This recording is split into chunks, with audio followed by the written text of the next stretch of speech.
नमस्कार बंधू भगिनींनो, 1 जानेवारी 2025 ते 15 जानेवारी 2025 या कालावधीमध्ये वाचन संकल्प महाराष्ट्राचा हे अभियान राज्यामध्ये राबवलं जात आहे। त्याचा उद्देश एवढाच आहे की वाचन चळवळ ही मोठ्या प्रमाणावरती वाढली पाहिजे। सर्वच वयोगटातील पिढीनं वाचनाकडे आकर्षित झालं पाहिजे, ग्रंथ वाचनाचं महत्त्व लक्षात आलं पाहिजे आणि म्हणून या ठिकाणी हे अभियान राबवलं जातंय। आणि या अभियानाचाच एक भाग म्हणून वाचाल तर वाचाल किंवा ग्रंथ वाचनाचं महत्त्व याविषयीचा विचार आपण या व्हिडिओच्या माध्यमातून इथं पाहणार आहोत। सर्वप्रथम मी रामकृष्ण बदने या यूट्यूब चॅनलवरती आपल्या सर्वांचं मनपूर्वक स्वागत करतो। आणि ग्रंथ वाचनाचं महत्त्व आपल्याकडं आजच सांगितलं जातंय असं नाहीये। महाभारतापासनं जे काही ग्रंथ निर्माण झाले त्या ग्रंथांच्या मध्ये आपल्याला माहिती आहे की ग्रंथ वाचनाला अत्यंत महत्त्वाचं स्थान दिलं गेलेलं आहे। आपण पसायदान जर बघितलं तर पसायदानामध्ये जे खळांची व्यंकटी सांडू जे 9 ओव्याचं पसायदान आलं त्यामध्ये प्रत्यक्ष 7 ओव्यांची मागणी ज्ञानेश्वर माऊलींनी विश्वात्मक देवाकडे केलेली आहे। तर त्या 7 ओव्यांच्या मागणीतली सगळ्यात शेवटची आणि अत्यंत महत्त्वाची मागणी कोणती केलेली आहे तर ग्रंथाचं वाचन किंवा ग्रंथावर प्रेम करणं याला सर्वाधिक महत्त्व पसायदानाच्या मागणीमध्ये दिलेलं आहे। म्हणून आणि ग्रंथोपजीविये विशेषीये लोकीये दृष्टा दृष्ट विजये होवा वेजी असं जे माऊलींनी म्हटलंय की ग्रंथोपजीविये ही ओवी घालत असताना विश्वात्मक देवाला माऊली म्हणतात की त्यांनाच काय कर आणि ग्रंथोपजीवी विशेषीय लोकीय या लोकांमध्ये विश्वेशत्वानं हे विश्वात्मक देवा त्यांना जास्तीचं दे। कुणाला की जे ग्रंथांच्या वरती प्रेम करतात, ज्ञानावर प्रेम करतात, ग्रंथानं सांगितलेल्या विचारानुरूप आचरण करतात, म्हणजे ग्रंथ प्रेमाला महत्त्व दिलेलं आहे। आणि अशा लोकांना आणि ग्रंथोपजीवीये विशेषीय लोकीये दृष्टा दृष्ट विजये त्याला दृश्य स्वरूपात आणि अदृष्ट स्वरूपामध्ये लौकिक आणि पारलौकिक स्वरूपामधलं त्यांना यश प्राप्त होऊ दे, विजय प्राप्त होऊ दे अशा प्रकारची मागणी मागून ग्रंथ वाचनाचं आणि ग्रंथावरती प्रेम करण्याचं महत्त्व माऊलींनी 700-750 वर्षापूर्वी आपल्यासमोर ठेवलं। आणि म्हणून ग्रंथाच्या वाचनाला आपल्याकडे किती महत्त्व दिलं गेलेलं आहे हे लक्षात येईल। आपल्याकडे असं म्हटलं की राजा स्वदेश पूजनते विद्वान सर्वत्र पूजनते। राजाची पूजा ही केवळ त्याच्या भागापुरती केली जाईल, मग तो आमदार असेल, खासदार असेल, जो कोणी असेल तर त्या भागापुरतं त्याला महत्व आहे। परंतु विद्वानाला मात्र या जगाच्या पाठीवर सगळीकडेच महत्व तितकंच आहे। सॉक्रेटिसला या जगाच्या पाठीवर महत्व आहे, रवींद्रनाथ टागोरांना जगाच्या पाठीवर महत्व आहे, डॉक्टर बाबासाहेब आंबेडकरांना जगाच्या पाठीवर महत्व आहे, जे की राजाच्या बाबतीमध्ये असं घडत नाहीये। विद्वानाला सर्वत्र किंमत असते आणि ही विद्वत्ता ग्रंथ वाचनातून येते। आणि म्हणून ग्रंथ वाचनाला आपण अनन्यसाधारण महत्त्व दिलं पाहिजे असं आपल्याकडे सांगितलं गेलेलं आहे। खरं तर अलीकडच्या काळामध्ये ग्रंथ वाचनाकडे म्हणावं तेवढं लक्ष दिलं जात नाहीये असं म्हणावं लागेल। आजचं युग हे LPGचं युग आहे, लिबरलायझेशन, प्रायव्हेटायझेशन अँड ग्लोबलायझेशन, ज्याला आपण खाऊच्या धोरण म्हणतो। खाजगीकरण, उदारीकरण आणि जागतिकीकरणाचं हे युग आहे, टेक्नॉलॉजीचं हे युग आहे, विज्ञान आणि तंत्रज्ञानाचं युग आहे। आणि अशा या कालावधीमध्ये आपण वाचनाकडे दुर्लक्ष करून चालणार नाहीये, तर अधिकाधिक आपणाला ग्रंथ वाचनातनं ज्ञान प्राप्त करून घेणं गरजेचं आहे। आणि म्हणून ही गोष्ट अत्यंत महत्त्वाची आहे। एक गोष्ट आपण लक्षात घेतली पाहिजे की ग्रंथांतून ज्ञान मिळतं आणि ज्ञान हा माणसाचा तिसरा डोळा आहे। आपल्याकडे सांगितलं गेलं की भगवान शंकरांचा तिसरा डोळा, पण ते कधी उघडतात काय याच्याबद्दल मी आता विस्तार करत नाहीये। परंतु अलीकडच्या विज्ञान आणि तंत्रज्ञानाच्या कालावधीमध्ये माणसाला तिसरा डोळा म्हणून जर त्याच्याकडे कोणता असेल तर तो आहे ज्ञान। आणि हा ज्ञान नावाचा तिसरा डोळा कशाने आपल्याला प्राप्त होतो तर ते ग्रंथ वाचनातूनच प्राप्त होतं। आणि म्हणून हे 21वं शतक हे ज्ञान रचनावादावर आधारलेलं आहे। कशावर आधारलेलं हे 21वं शतक आहे? ज्ञान रचनावादावर आधारित आहे। ही गोष्ट आपण लक्षात घेतली पाहिजे। नॉलेज इज विजडम असं म्हटलं जातं। आणि म्हणून यासाठी आपल्याला ग्रंथ वाचन करणं अत्यंत महत्वाचं आहे। आपल्याकडं शास्त्रांनी सांगितलं की नाही ज्ञानेन सदृश पवित्र मी विद्यते, ज्ञानासारखं या पृथ्वी तलावर दुसरं कोणतंही महत्वाचं आणि पवित्र अन्य काहीही नाही आहे. आणि म्हणून ज्ञान हे या पृथ्वीवर सगळ्यात कसं आहे, अत्यंत पवित्र आहे आणि महत्वाचं आहे. आणि ते ज्ञान आपल्याला ग्रंथ वाचनातनच मिळतं. आणि म्हणून आपण ग्रंथ वाचनावरती प्रेम केलं पाहिजे. Knowledge is power. ज्ञान हीच खरी सर्व सत्ता आहे. सर्व सत्तेचं केंद्र जर काय असेल तर ते ज्ञान आहे. आणि हे ज्ञान प्राप्त करण्यासाठी आपल्याला ग्रंथ शरण गेल्याशिवाय ते प्राप्त होऊ शकत नाहीये. असं म्हटलंय की न ज्ञानात परम चक्षु ज्ञानमेवामृत, असंही आपल्या शास्त्रांनी ज्ञानाचं महत्व विशद केलेलं आहे. समर्थ रामदास स्वामी काय म्हणतात बघा, आपल्या सगळ्यांना ते मुखोद्गतच असेल. रामदास स्वामींनी सांगितलं समर्थांनी की दिसा माझी काहीतरी वाचित जावे. आपल्याला जर खऱ्या अर्थानं समृद्ध व्हायचं असेल तर दिवसात काही ना काहीतरी आपण वाचलं पाहिजे. काहीतरी वाचित जावे म्हणजे आपली बुद्धी चालवणारं, अविवेकाकडे घेऊन जाणारं वाचावं असं संत कसं म्हणतील. काहीतरी वाचित जावं म्हणजे आपलं कल्याण होणारं, आपल्याला सन्मार्गाला लावणारं असं वाचन आपण दररोज नित्यनेमानं केलं पाहिजे.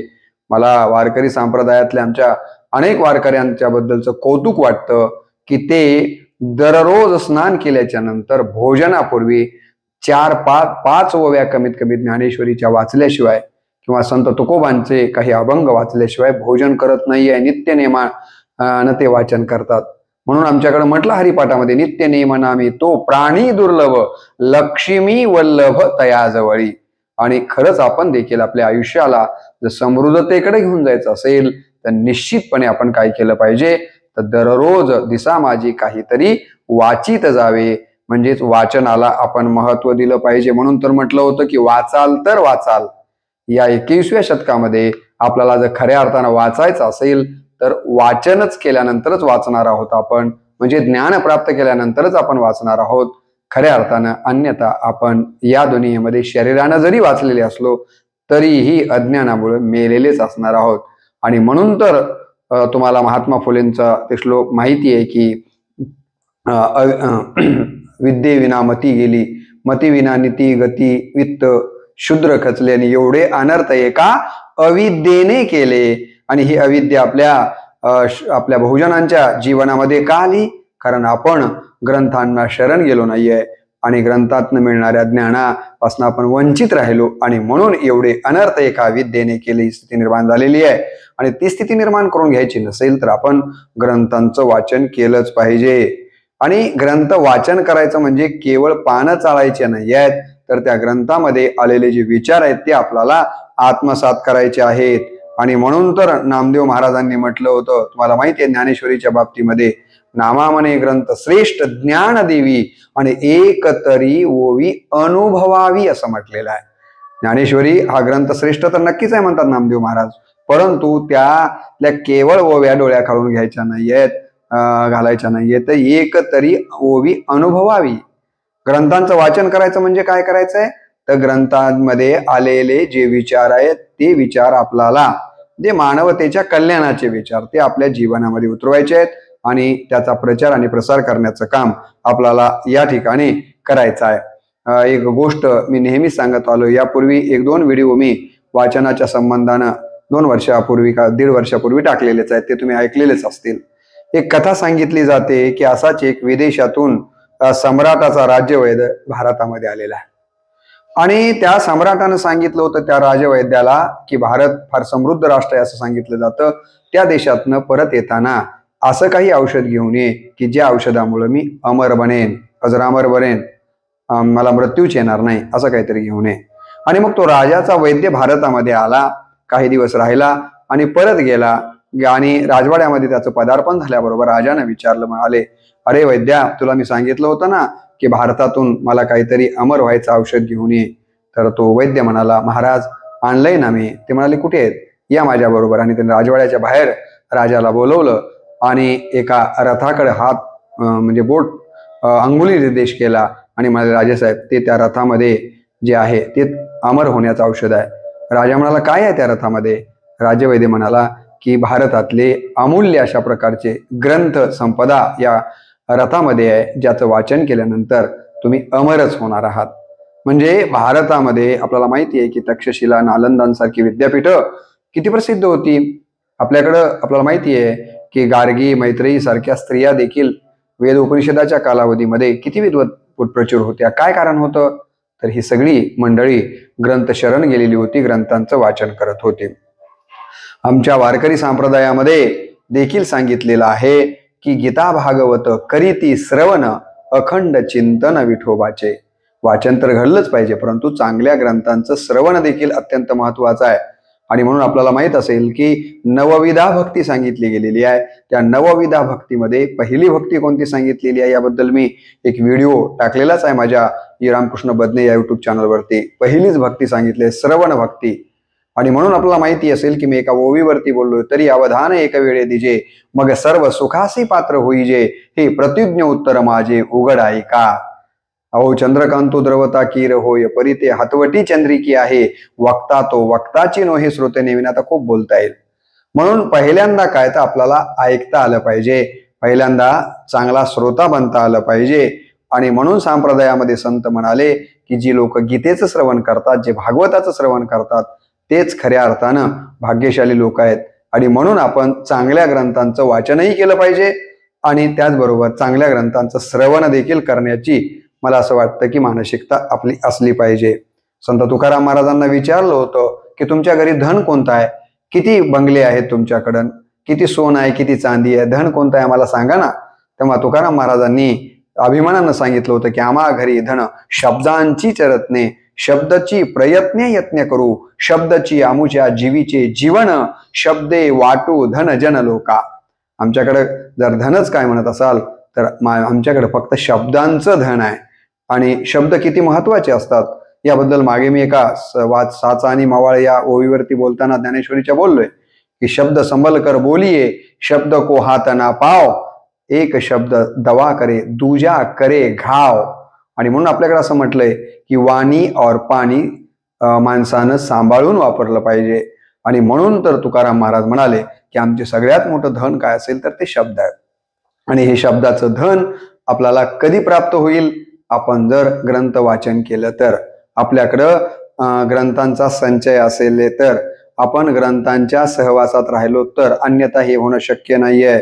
आणि म्हणून नेहमी आपल्याकडे सांगितलं जातं की पुस्तक हेच मस्तक घडवतं आणि पुस्तक वाचून घडलेलं मस्तक हे कोणाचाही हस्तक होत नाहीये. पुस्तक वाचून घडलेल्या मस्तकाच्या समोर सगळं जग नतमस्तक होतं. याचं उत्कृष्ट उदाहरण म्हणजे विश्वरत्न डॉक्टर बाबासाहेब आंबेडकर आहेत.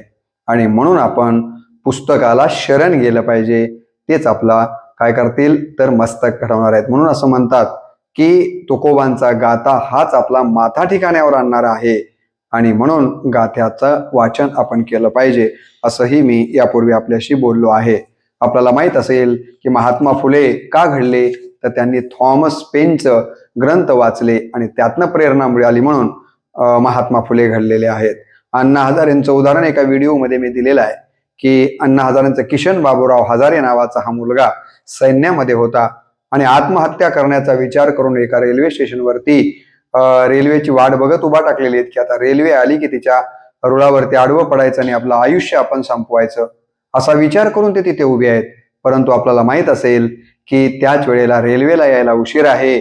आणि म्हणून हा किशन बाबूराव हजारे नावाचा मुलगा प्रत्येक रेल्वे स्टेशनला बुक स्टॉल असतं, तिथलं एक बुक स्टॉल मधलं एक ग्रंथ विवेकानंदांचा घेतात आणि त्या ग्रंथ उघडून बघतात. त्या ग्रंथामध्ये लिहिलेलं असतं आयुष्य छान आहे, थोडे लहान आहे, रडतोस काय वेड्या, जगण्यात शान आहे, काट्यातही फुलांची झुलती कमान आहे, उचलून घे हवे ते दुनिया दुकान आहे. आणि मग आयुष्य छान आहे, आयुष्य महत्वाचं आहे, असंच आपण आयुष्य गमवायचं नसतं, ते इतरांच्या कामी आणायचं असतं. या सगळ्या गोष्टी विवेकानंदांच्या पुस्तकामध्ये हा किशन बाबूराव हजारे नावाचा मुलगा वाचतो आणि पटकन त्याचा मरणाचा विचार कॅन्सल होतो. तो मरणाचा विचार काय करतो, रद्दबातल करतो. आणि हा किशन बाबूराव हजारे नावाचा मुलगा ठरवतो की नाही, इथून पुढे जगायचं तर समाजासाठी, मरायचं तर समाजासाठी. आणि तुम्हाला माहिती आहे तिथून पुढे अण्णा हजारे सामाजिक कार्याला लागतात आणि किशन बाबूराव हजारेंचं परिवर्तन अण्णा हजारेमध्ये होतं.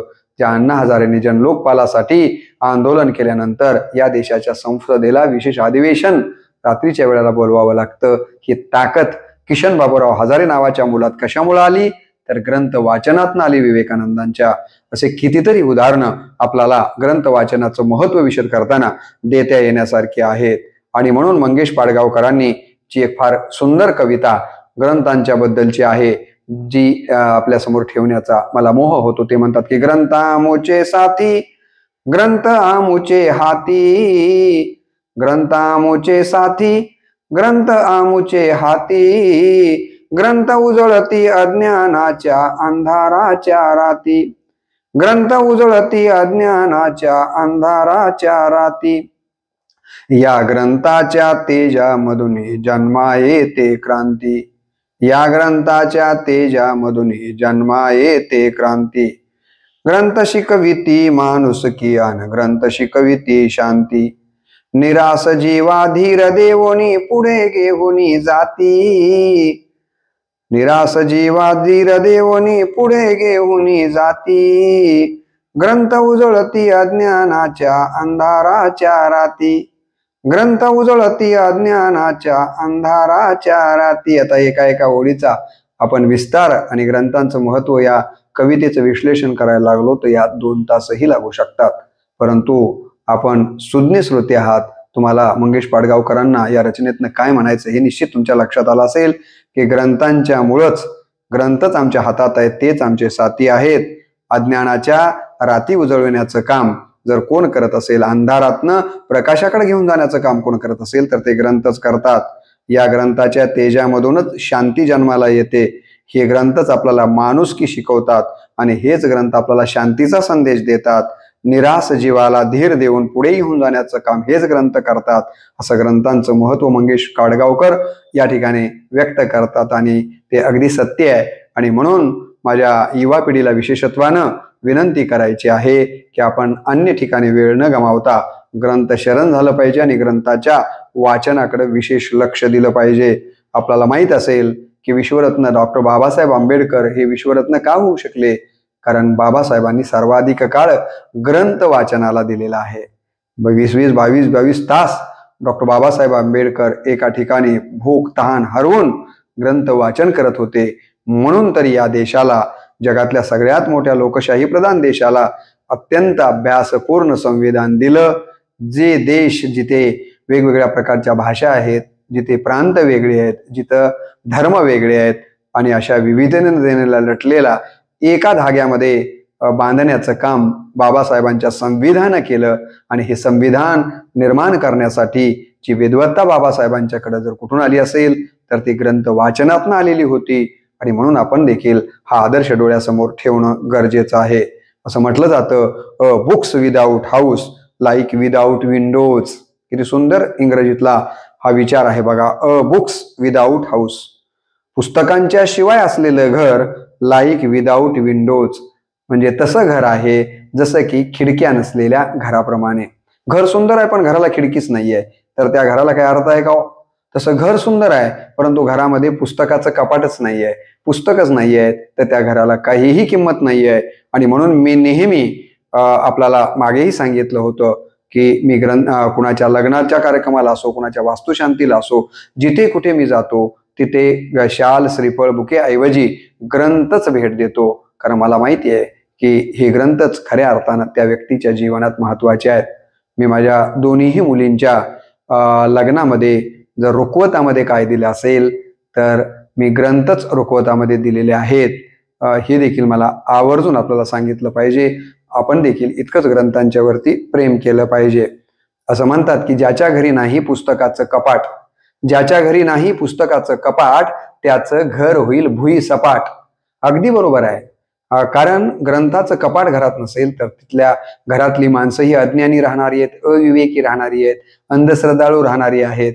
आणि त्यामुळं ते घर कोसळायला, म्हणजे घरातली माणसं अज्ञानी राहिली की एवढे अनर्थ देणे केले म्हटलंयच ना महात्मा फुलेंनी, ते घडणार आहे. आणि म्हणून घरामध्ये काय असलं पाहिजे, देव घराबरोबर ग्रंथ घर देखील असणं गरजेचं आहे. बरीच माणसं मोठी घरं बांधतात परंतु त्या घरामध्ये फिरताना सगळं काही दाखवतात परंतु त्या घरामध्ये ग्रंथ घरच नसतं. मला असं वाटतं की देवघरा इतकंच, कदाचित देवघर नसले तरी एखाद्या वेळेस चालेल, परंतु ग्रंथघर मात्र आपल्या घरामध्ये आवर्जून असलं पाहिजे. आणि म्हणून मला असं म्हणायचंय की आपण ग्रंथावर प्रेम केलं पाहिजे. बरीच माणसं म्हणतात की बदने सर, तुम्हाला इतके ग्रंथ वाचता, तुम्हाला ग्रंथ वाचनातनं काय मिळतं? मी म्हटलं, ग्रंथ वाचनातनं मला आनंद मिळतो. तर ते हसायला लागतात. म्हटले, सर तुम्हालाही आनंद मिळतो ना आम्हालाही आनंद मिळतो. तुम्हाला ग्रंथ वाचनातनं आनंद मिळतो आणि आम्हाला मद्यप्राशनातनं आनंद मिळतो. जे मद्यप्राशन करणार आहेत त्यांच्याबद्दल बोलतोय मी. आता मला सांगा, ग्रंथ वाचनातला आनंद आणि मद्यप्राशनातल्या आनंदात काही फरक आहे की नाही? आणि म्हणून आपण कुठे आनंद शोधायचा? आपल्या रस्त्यानं जाताना मद्यालाही लागणार आहे, देवालाही लागणार आहे आणि ग्रंथालाही लागणार आहे. आपण कुठं शिरायचं आणि कुठून काय घ्यायचं हे आपल्याला ठरवायचंय. जर आपण ग्रंथालयामध्ये शिरलात तर निश्चितपणे आपण मोठे होणार आहात. आपण मद्यालयामध्ये गेलात तर काय होणार आहे हे मला सांगण्याची गरज नाहीये. एकच प्यालापासून अनेक रचनांच्या मध्ये आपण मद्यालयात गेलेल्यांची काय अवस्था झालेली आहे हे पाहिलेलंच आहे. आणि म्हणून व्यसनच करायचं असेल तर विद्येचं करा, ग्रंथ वाचनाचं करा, असं मला या निमित्तानं सांगायचंय. आवर्जून आपल्याला हा विचार आपल्यासमोर मांडायचा आहे. अन्न वस्त्र निवारा इतकीच मला असं वाटतं की ग्रंथ वाचन ही देखील आपली गरज झाली पाहिजे. शिक्षक, पालक, प्रबोधनकरांनी तर जरूर वाचलं पाहिजे, कारण या तिघांची तर अत्यंत महत्वाची जबाबदारी आहे. शिक्षकाची जबाबदारी आहे, पालकाची जबाबदारी आहे आणि प्रबोधन करणाऱ्यांची जबाबदारी आहे की त्यांनी ग्रंथांच्या वाचनाला अत्याधिक महत्व दिलं पाहिजे. मी तर नेहमी सांगतो, फ्रीज व टीव्ही मुळे घराला घरपण येईल. फ्रीज व टीव्ही मुळे घराला घरपण येईल, पण चांगला ग्रंथ जर घरात आला तर घराला शहाणपण येईल. घराला घरपण आणायचंय की घराला शहाणपण आणायचंय हे आपल्याला ठरवायचं आहे. आणि म्हणून आपल्या देवघराजवळच ग्रंथघर देखील असणं गरजेचं आहे. सुखासीन जीवनामध्ये माणसाच्या वाट्याला एकाकीपण येतं. ग्रंथ वाचन हे एकाकीपण दूर करण्याचं काम करतं. ग्रंथ शांत, संयत आपली करमणूक करतात आणि म्हणून ग्रंथ अत्यंत महत्वाचे आहेत. देवघर सात्विक भावनांसाठी आहे. देवघर घरामध्ये का असतं तर आपल्या भावना सात्विक बनाव्या म्हणून. देवघर हे सात्विक भावनांच्यासाठी असतं, तसं ग्रंथघर हे आत्मिक उन्नतीसाठी असतं. म्हणून सात्विक भावनाही महत्वाच्या आहेत आणि आत्मिक उन्नतीही महत्वाची आहे. आणि म्हणून देवघर आणि ग्रंथघर हे अत्यंत महत्वाच्या गोष्टी आहेत. शरीराच्या वाढीसाठी अन्नाची गरज आहे. अन्नाशिवाय आपलं शरीर वाढेल का? शरीराच्या वाढीसाठी अन्नाची गरज आहे, तर आत्म्याच्या विकासासाठी ग्रंथाची गरज आहे. आपल्या आत्म्याचा विकास करायचा असेल तर कशाची गरज आहे? ग्रंथांची गरज आहे. आणि म्हणून विठ्ठल वाघ फार सुंदर सांगायचे. ते म्हणायचे की ज्याप्रमाणे तुम्ही शेतकऱ्याची मुलं आहात, ज्याप्रमाणे तुम्ही शेळीला शेतामध्ये चारायला घेऊन जाता आणि ती एखाद्या पानानं भरलेल्या वेलीवर किंवा झाडावर तुटून पडते, तर त्या झाडाच्या फांदीवर तुटून पडल्याच्या नंतर पान आत्मसात केल्याशिवाय ती फांदी जशी शेळी सोडत नाहीये, तसंच तुम्ही देखील ग्रंथालयात गेल्यानंतर ग्रंथाच्या प्रत्येक पानावर तुटून पडा आणि असं म्हणा की हमें दुनिया से क्या मतलब, हमें दुनिया से क्या मतलब, मदरसा है वतन अपना, मर मिटेंगे किताबों पर, पेज होगा कफन अपना, पेज होगा कफन अपना, असा आपण ग्रंथांच्या संबंधानं विचार केला पाहिजे. आणि म्हणून ग्रंथ अत्यंत महत्वाचे आहेत, याला आपल्याला कधीही टाळता येत नाहीये. लिंकन आणि त्यांच्या आईबद्दलचं एक फार सुंदर उदाहरण मी यापूर्वी आपल्या समोर ठेवलेलं आहे. त्याचं श्रवण आपण करा की लिंकन नावाचं हे पोरग अमेरिकेचा राष्ट्राध्यक्ष होऊ शकले. त्याचं कारण काय असेल तर त्यांनी ग्रंथ वाचनाला अत्याधिक महत्व दिलेलं होतं. जर त्यांनी ग्रंथ वाचनाला महत्व दिलं नसतं तर कदाचित इतक्या वेळेला पराभूत झालेला हा मुलगा, मला असं वाटतं की तो मनानेही पराभूत झाला असता आणि त्याला काहीच करता आलं नसतं. मनामध्ये सकारात्मकता निर्माण करण्याचं काम लिंकनच्या जर कोणी केलं असेल तर ते ग्रंथांनी केलं होतं, हे विसरता येत नाहीये. आणि म्हणून पाणिनी, वराहमीर, कणाद ही जी सगळी माणसं मोठी झाली, यांनी ग्रंथ रचले कशामुळे? ते ग्रंथांच्या वरती प्रेम करत होते. म्हणून मी ज्या नांदेड जिल्ह्यामध्ये राहतो, नांदेडला राहतो, त्या नांदेडला आपल्याला माहित असेल की इथे शीखांचा गुरुद्वारा आहे. आणि तुम्हाला माहित असेल की शीख एक असा धर्म आहे की ज्यानं ग्रंथांनाच गुरु मानलेला आहे. म्हणजे बघा, आपल्या भारतीय संस्कृतीमध्ये एक धर्म ग्रंथालाच गुरु मानतो, इतकं आपल्याकडे ग्रंथांना अनन्यसाधारण महत्व आहे.